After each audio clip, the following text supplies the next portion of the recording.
Bismillahirrahmanirrahim. Assalamualaikum warahmatullahi wabarakatuh. Tuan-tuan dan puan-puan yang saya kasihi sekalian, InsyaAllah pada kali ini kita akan bincangkan tentang rukun Islam yang pertama, iaitulah An-Nutqu Bisyahadatain. An-Nutqu bermaksud mengucap ataupun melafazkan. Bisyahadatain bermaksud dua kalimah syahadah. Lafaz syahadah yang dimaksudkan ialah Ashhadu an la ilaha illallah. Ashhadu bermaksud aku bersaksi ataupun aku berikrar.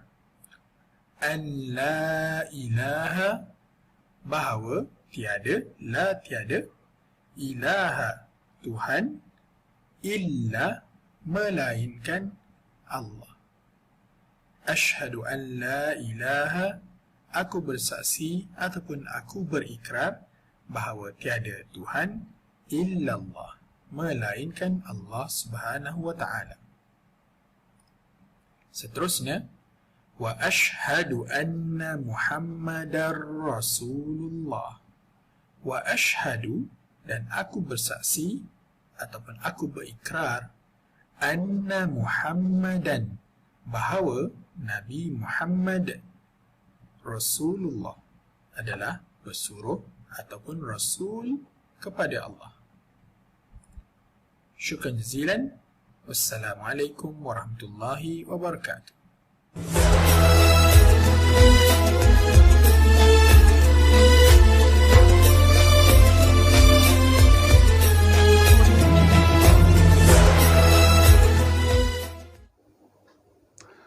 Assalamualaikum warahmatullahi wabarakatuh. Selamat bertemu kembali. Pokok kelapa, pokok dedalu. Jangan lupa, senyumlah selalu. Abang-abang, akak-akak, saudara-saudari yang dirahmati Allah. Mengucap dua kalimah syahadah merupakan rukun Islam yang pertama. Oleh kerana dia adalah rukun Islam yang pertama, maka ianya adalah amat penting untuk kita menghayatinya, disebabkan kita wajib menyebutnya di mulut, melafazkannya di mulut, dan ditasydikkan dengan hati akan pengakuan kita. Jadi syahadah ini adalah pengakuan. Ada dua pengakuan dalam syahadah ini.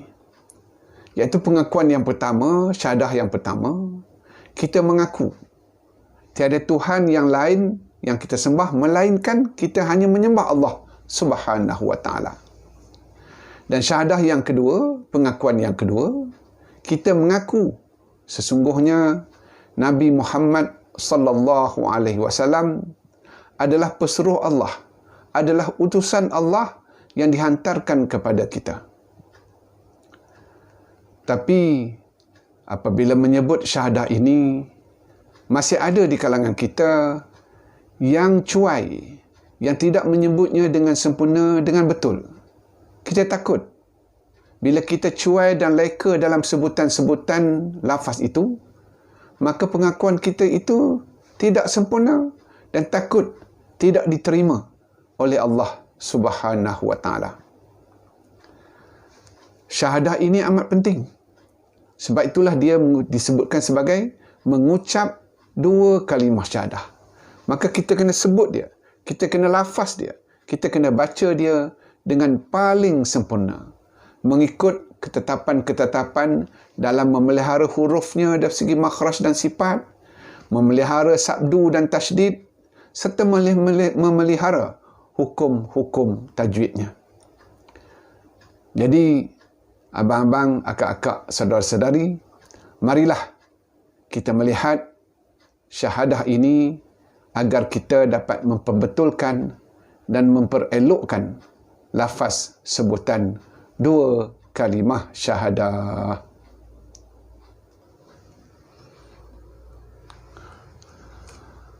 Abang-abang, akak-akak, saudara-saudari yang dirahmati Allah.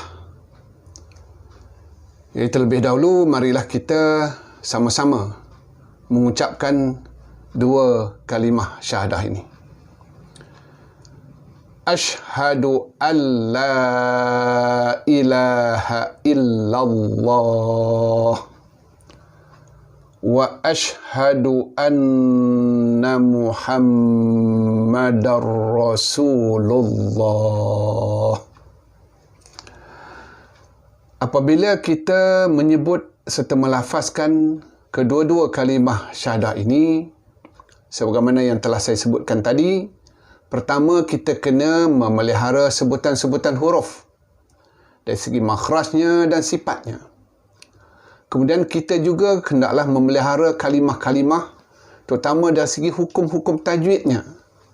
Dan kita juga hendaklah memelihara bunyi sabdu, bunyi tasydid yang ada di dalam syahadah ini. Jadi kita mulakan dengan syahadah yang pertama. Asyhadu. Maka di sini huruf shin yang mati dan di sini huruf ha yang fathah. Maka dia shin dan ha, dia dua huruf yang berbeza.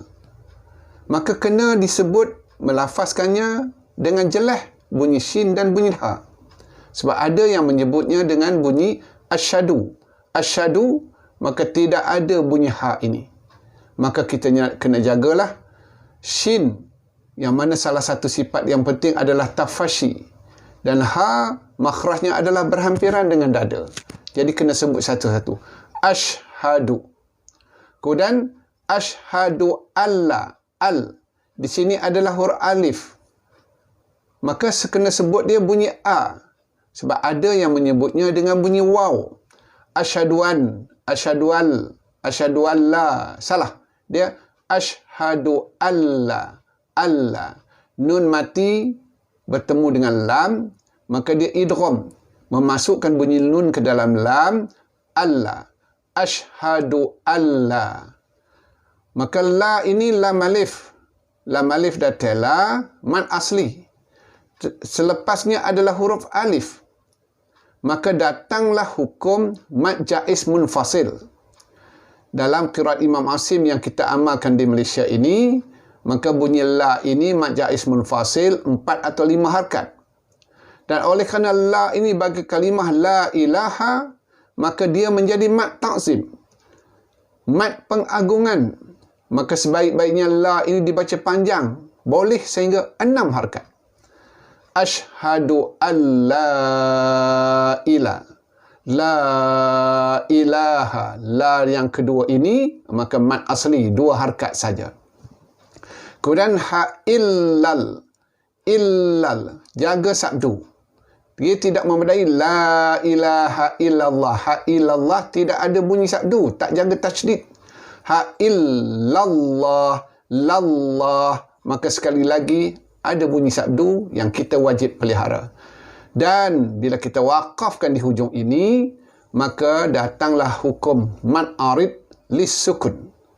Boleh dibaca 2 harkat, boleh dibaca 4, boleh dibaca 6. Yang paling afdalnya 6 harakat panjang. Asyhadu an la ilaha illallah. Panjangkan sehingga 6 harakat. Kemudian kita pergi kepada syahadah yang kedua. Jadi syahadah yang kedua di awal ini pun sama. Jaga bunyi shin, jaga bunyi ha. Wa asyhadu. Wa asyhadu. Jangan wa asyhadu. Wa asyhadu hanya hilang. Kemudian selepasnya sekali lagi alif. Jadi wa asyhadu anna. Bunyi an. Jangan kita bunyikan waw. Ada orang menyebutnya wa asyhaduan, duan. Salah. Dia wa asyhadu anna. Maka bunyi an ini fathah oleh kerana nunnya bersabdu. Maka bunyi an ini datanglah hukum atau perintah wajibal gunah. Wajib didengungkan. Maka dengungnya 2 harkat. Bunyi an asalnya 2 harkat. Jadi jumlahnya 4 harkat. Wa asyhadu anna. Wa asyhadu anna. Na Muhammadan. Maka Muhammadar ini nama Nabi sallallahu alaihi wasallam. Kita wajib memelihara dengan sebutan nama yang asal dari segi hurufnya, dari segi makhraj, sifat serta hukum tajwidnya. Jadi pertamanya ha ini makhrajnya di pertengahan halqum. Muha, ha, muha, muhammadar. Kemudian mim yang bersabdu, maka ha mim sabdu fathah ham ini, maka ham ini datanglah hukum wajib al-ghunah seperti an. 2 harakat dengung, 2 harakat bunyi asal, maka jumlahnya 4 harakat. Wa ashhadu anna Muhammadar. Muhammadar. Asalnya Muhammadan, tanwin. Oleh kerana tanwin bertemu dengan ra, selepasnya adalah huruf ra, bunyi ra, maka datanglah hukum idgham, memasukkan bunyi tanwin ke dalam ra, idgham bila gunah dengan tiada dengung. Jadi kita baca dia wa ashhadu anna Muhammadar rasul, madar rasul. Kemudian sin waw depan su mad asli 2 harakat. Rasulullah, sekali lagi jaga sabdu. Maka di sini juga penting dipelihara sebab terdapat orang yang membacanya tidak dengan mad asli. Dibaca Muhammadar Rasulullah, Rasulullah, cepat sangat, laju. Kita kena baca satu-satu. Muhammadar Rasulullah, Lullah, Rasulullah. Dan di akhir ini samalah seperti syahadah yang pertama, maka bila kita waqaf, kita bacanya dengan hukum mad arid disukun.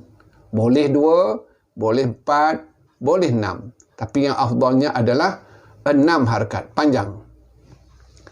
Ashhadu an la ilaha illallah wa ashhadu anna Muhammadar Rasulullah. Abang-abang, akak-akak, saudara-saudara sekalian, marilah kita sama-sama memelihara ucapan, lafaz dan bacaan bagi 2 kalimah syahadah ini. Dan kedua-dua kalimah syahadah ini juga kita baca dia di dalam semayang yang menjadi rukun apabila kita membaca tahiyat. Apabila kita membaca tahiyat akhir, maka salah 2 daripada 5 ayat tahiyat akhir itu adalah 2 kalimah syahadah ini. Maka juga wajib dipelihara. Kalau kita melanggar hukum, salah sebutan, maka batal bacaan tahiyat. Batal bacaan tahiyat, batallah juga semayang. Tapi yang lebih utama, abang-abang, kakak, saudara-saudara sekalian, ini adalah merupakan 2 kalimah syahadah yang menjadi rukun Islam yang pertama. Maka kita wajib memeliharanya sebab kita dituntut untuk selalu mengucapkannya di dalam kehidupan kita. Sekian dulu untuk kali ini atas perkongsian bersama-sama saya. Jumpa lagi insya-Allah di lain siri. Wassalamualaikum warahmatullahi wabarakatuh.